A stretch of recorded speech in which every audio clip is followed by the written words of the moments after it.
G'day, ZiggyD here with another Path of Exile guide. In today's guide I'm going to be giving you guys a cookie cutter ranger build for the 1 hour hardcore races. Once you become a bit more experienced you can extend off of this build or change it and adapt it to suit your playstyle a little bit more, but this is a great starting point.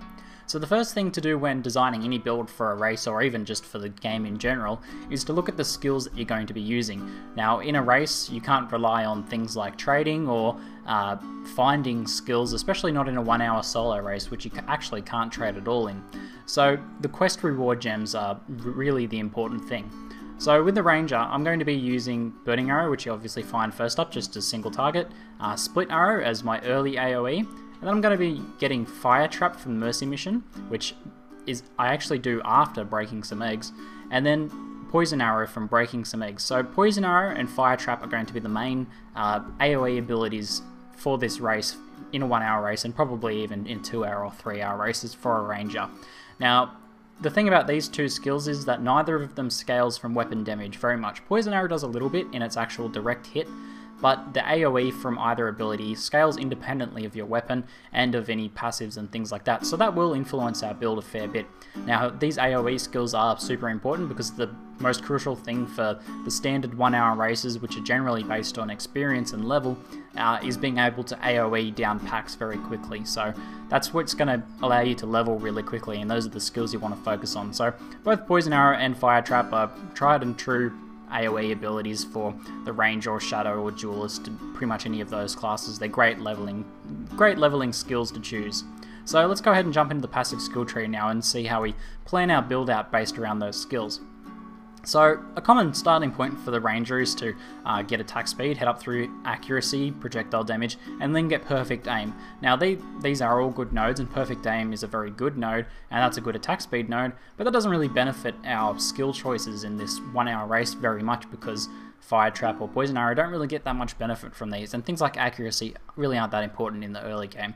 So we're going to start off with Evasion, head down through here. Evasion can be strong in the early game if you're wearing pure evasion gear. It's easy to get over 50% chance to evade, which is a very solid sort of survivability sort of thing, but mainly it's our only real option in the early game.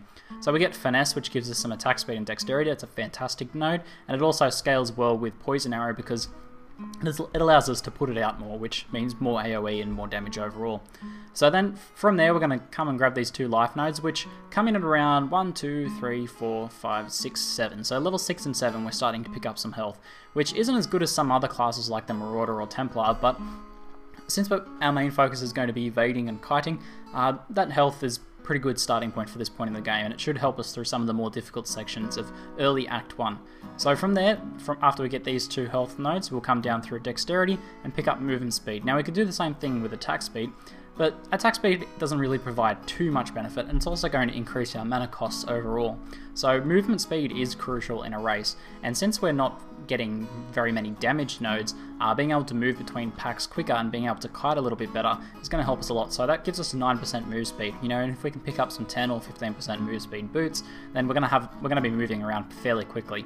So from there we'll come down Dexterity and we'll grab these excellent life nodes. Obviously life nodes are very important in a hardcore race, and when you're really trying to push really hard and trying to rush through zones, usually underleveled, you want to get as much life as possible, and 18% from Thick Skin is fantastic. So that should give us some good life nodes, and we should be getting, we should be somewhere around here depending on Brutus. Maybe not, but it'll give us some life heading into the later parts of Act 1. And then from there we'll come down Dexterity, grab Might, which gives us some extra base life, and then we'll grab these life nodes there. So that puts us at level 20, which is exactly what you want to plan for a 1 hour race. Level 20 is probably your end goal to be surviving at. It's possible to get a little bit higher, but as a beginner player you should be looking at somewhere between 15 and 20. It'll take a lot more practice to get higher than that. However, we can plan a little bit further in case, as we do, if we have a particularly good run, like we find a Silver Branch or something like that, or some really great move speed boots, then we can pick up Savant for some extra intelligence, or we can come across here and get some life, or we can take those off and pick up attack speed and Savant, so we can sort of balance out the attack speed and the mana, things like that. So there's a few options we have moving from there, but this is a fairly solid approach just to using a Poison Arrow Fire Trap Ranger. It allows you to move around quickly and be fairly safe. most of your damage is coming from the skills, so that allows you to focus on these defensive and movement side of things for the passive skill tree. Now in the next video I'm going to be actually doing a full run through, a practice run through of a 1 hour race, and I'll make a video on that, taking you guys through the race and how to progress through each zone, and just some tips and tricks and things like that. If you guys enjoyed this build guide like this and would like to see build guides on other classes, let me know, because I'd probably pretty easily be able to make those other guides for other classes as well. So anyway, that's it for now. I'm ZiggyD, and thanks for watching.